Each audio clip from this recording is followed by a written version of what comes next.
সন্ধ্যার নাস্তায় যদি গরম গরম হালিম হয় তাহলে তো কোনো কথাই নাই। আমাদের বাসার সবাই অনেক বেশি পছন্দ করে।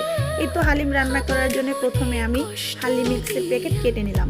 তারপরে হালিমের ভিতরে যে ডালটা থাকে ওইটা কুসুম গরম পানিতে ভিজিয়ে রেখে দিব। তো ভিজিয়ে রেখে তারপরে আমি চুলায় একটা পাতিল বসাই দিয়েছি। তো তেল গরম হলে দিয়ে দিব দারচিনি, এলাচ, তেজপাতা, একটু দিয়ে দিলাম। তারপরে দিয়ে দিয়েছিলাম পেঁয়াজ কুচি, দিলাম একটু আদা রসুন বাটা। তো যেহেতু গরুর মাংস দিয়ে রান্না করব, চর্বি থাকে, এর জন্য তেলটা আমি একটু কম দিছি। দিয়ে দিলাম পরিমাণ মতো লবণ, হলুদের গুঁড়া, মরিচের গুঁড়া আর একটু গরম মশলা থাকে। এই তো দিয়ে মশলাটা কষিয়ে তারপরে দিয়ে দিলাম হালিম মিক্সের মশলা। তো অর্ধেক মশলাটা আমি রেখে দিয়েছি, যখন হালিমটা হয়ে যাবে রান্না তখন দিব। তারপরে এই তো ধুয়ে রেখেছিলাম গরুর মাংস।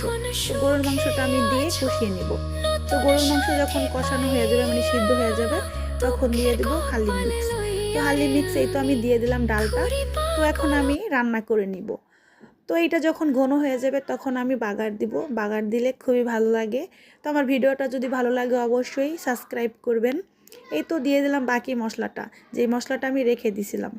তারপরে বাগার দিব এই তো পেঁয়াজ কুচি, রসুন কুচি, তারপরে আস্ত শুকনো মরিচ দিয়ে হালিমটা আমি বাগার দিয়ে নিলাম। এভাবে কিন্তু খুবই ভালো লাগে।